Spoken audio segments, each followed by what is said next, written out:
Hi, everybody. This is Silvio Canto in Dallas, Texas on Thursday, July the 16th. And welcome to our commentary.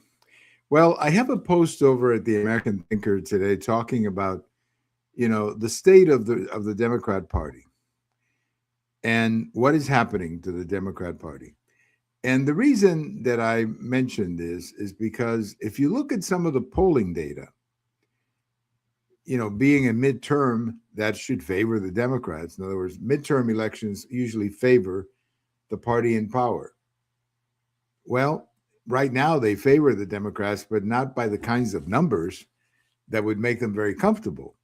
I mean, Harris, for example, a very good pollster, has the Democrats up 2 points in what they like to call the generic number, which is what they look at, what they look at in these midterms. So that's not a big lead. I mean, it's a lead, but it's not the kind of lead where you would say, oh, wow, there's a blue wave coming. Like we saw in previous elections, if you're old enough to remember President Clinton in 1992. He won the election for president, and then 2 years later, he was blown away in the midterm for the Senate and for the House. Even President Reagan, as popular as he was, he lost the Senate in 1986 midterm election.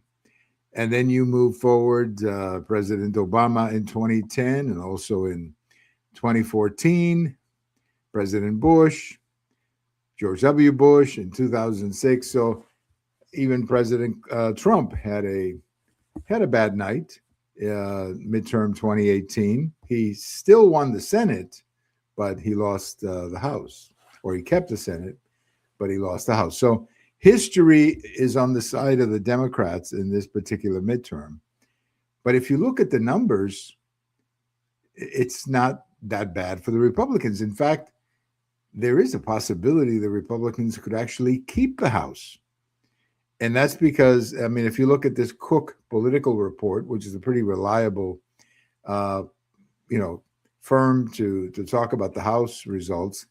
I mean, the way they have it right now, it's like basically a tie with about 18 districts up in the air.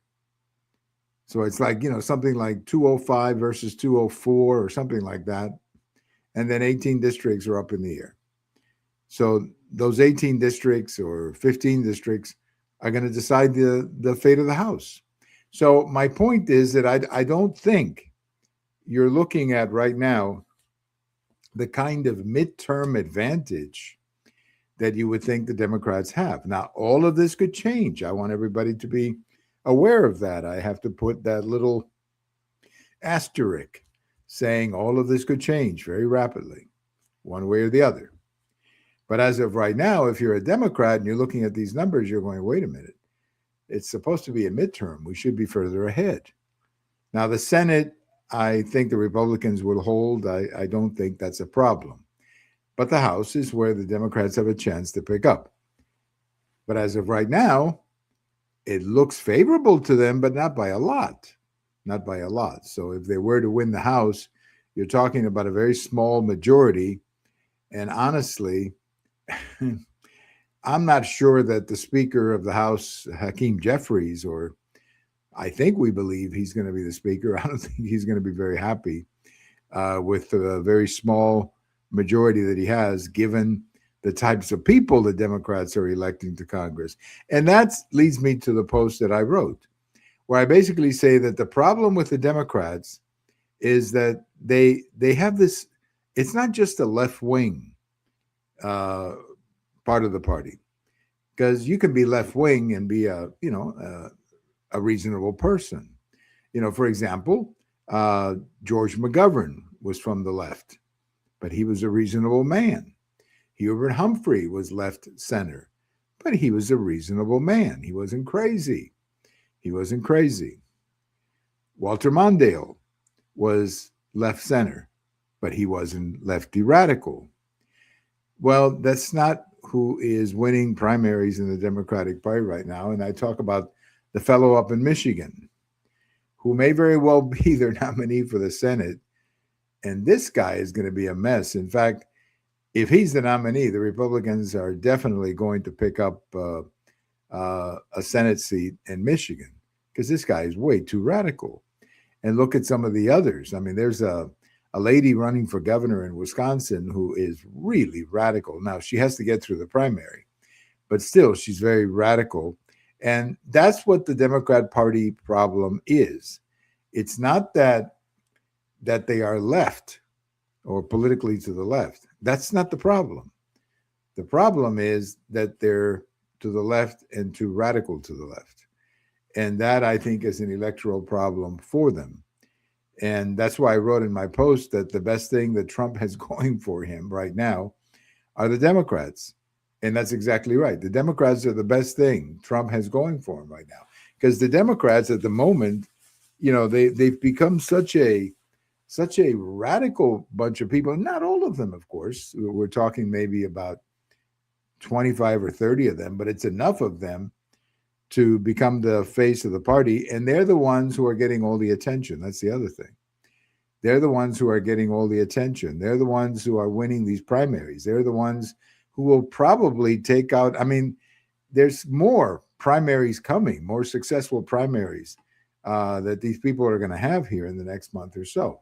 So that's what's driving the party right now. And that's the reason why the party is not gaining as much with the American people as you would think, given some of the problems that President Trump is having with the economy and overall. And the reality, as I mentioned before, that presidents in their 6th year, and that's what this would be for President Trump, year number 6, they usually have problems or electoral problems. But this year, Trump may pull off a miracle here where he keeps the House and he keeps the Senate roughly the same. That would be something. But that is only possible because the Democrats have lost their heads and they've gone in the direction of all of these, not left, but left radicals. And that's what is really hurting them. So again, they're not just left, they're radicals. And we saw this. We saw this yesterday in the House, where about 100 Democrats decided to vote against military aid for Israel. Now, it didn't pass, or they failed. It passed. But that's a lot of Democrats voting against Israel. You would have never seen that 15 or 20 years ago. Never seen that. But that's where the party is today. It's become very anti-Israel, this party. And that's going to be a problem for them. But it's not just going to be a problem for them in the Congress. It's going to be a problem for the next presidential candidate, Democrat presidential candidate, who's going to have to deal with this, who's going to have to deal with this wing of the Democrat Party that is much more to the left than I think their candidate is going to be. So it's just fascinating. As I write in my post, the best thing going for President Trump right now is the Democrat Party because they've gone crazy left. And that doesn't help them one bit. Well, you may be familiar. I have a post about this coming out Friday. You may be familiar with this thing that happened in New York City, where somehow they drew a map of the city. And I'm not exactly sure why they were doing this, but they created like all these little sections of the city. One section was Little Pakistan. Another section was Little Afghanistan. Another section was called Little Palestine. But they forgot one group. They didn't say Little Italy. And, you're looking at this thing and you're going, wait a minute. You didn't include the Italians in your divisions? You didn't include the Italians, who have probably been one of the, I don't have the numbers, but I would think it's pretty big. The influence of the immigrant, the Italian population in New York City is pretty big, you would think. And they didn't have a Little Italy in the division, or they didn't have a little section of the city called Little Italy. Come on, that's got to be, they say, well, I'm sorry, it was a mistake. A mistake? That's a mistake? Well, that's a pretty big mistake. Then, of course, we did learn later, there was a picture that came out that Mayor Mandani, this is because before he became mayor, when he was, I guess, a community organizer, or maybe he was a member of the city council, I don't know. He was in front of the Columbus uh, statue there in New York, and he was saying, out with this, or get out of this, or bring this down, or whatever. So, I mean, he doesn't like Columbus, I guess. That's what we can infer from that photo.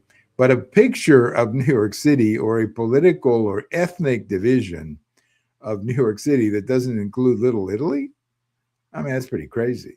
That is really, really, really crazy. Well, President Trump is speaking tonight. I have no idea what he's going to say. They say he's going to talk about Iran, which I hope he does in detail. He's going to talk about some general things, which I guess that's always good.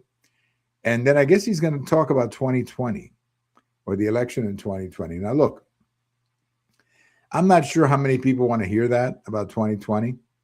But I did find it interesting that Frank Luntz, the pollster, posted something today. I think it was Frank Luntz, who said that 21% of the independents in the United States do believe there was a problem in the 2020 election. And something like 63% of Republicans think that. Obviously, not many Democrats do. Now, so I don't know what new information they're going to tell us. Again, I would not be focusing too much on 2020 right now, or at least not in a presidential speech. But then on the other hand, maybe there's some information we need to know, and maybe it'll come to us. But I guess the argument that I'm hearing, just picking up in some of the media reports, is that he's going to say that China wanted Joe Biden to win the 2020 election. Seriously, I didn't need a report to know that. I mean, I'm pretty sure that Biden wanted Joe Biden, or China wanted Joe Biden to win the election. Just like Claudia Sheinbaum in Mexico wanted Kamala Harris to win the election. Maduro in Venezuela, Petro in Colombia, all of these people were rooting for Kamala Harris. I mean, if Kamala Harris was president, Maduro would be in Venezuela today, and Petro would be stealing the election in Colombia, because he know there'd be no consequences to it. So I don't need a study to tell me that these countries would have preferred Joe Biden or Kamala Harris. But again, let's see the information. I'm not going to sit here and tell you that it's not necessary information, but we'll see. We'll probably talk about it tomorrow when we do our commentary. And we do close today by saying happy number 83 to Jimmy Johnson. Jimmy Johnson, happy number 83, Cowboys coach. He was only here for 5 years. People forget that. He came in with Jerry Jones. When Jerry Jones bought the team, he brought Jimmy Johnson with him, and he fired Tom Landry, who had been here like 29 years. I remember all of that. It was not a pretty time for the Cowboys, because a lot of fans were angry that Tom Landry was fired that way. But Jimmy Johnson came in, he rebuilt the team, and he won 2 Super Bowls in the 5 years. Year number 4 and year number 5, he won the Super Bowl. And then he and Jerry Jones had a fight. I have no idea what happened. I've heard all kinds of stories. Doesn't really matter now, so many years later. But I do think Jimmy Johnson made a big mistake, and Jerry Jones made a big mistake in blowing up their relationship, because I think Jimmy Johnson was a great coach, and they should have figured something out rather than blow it up like they did. But sometimes those things happen, and all you can do is remember the good days. So happy number 83 to Jimmy Johnson. This is Silvio Canto, and we'll talk to you later. Bye-bye, everybody.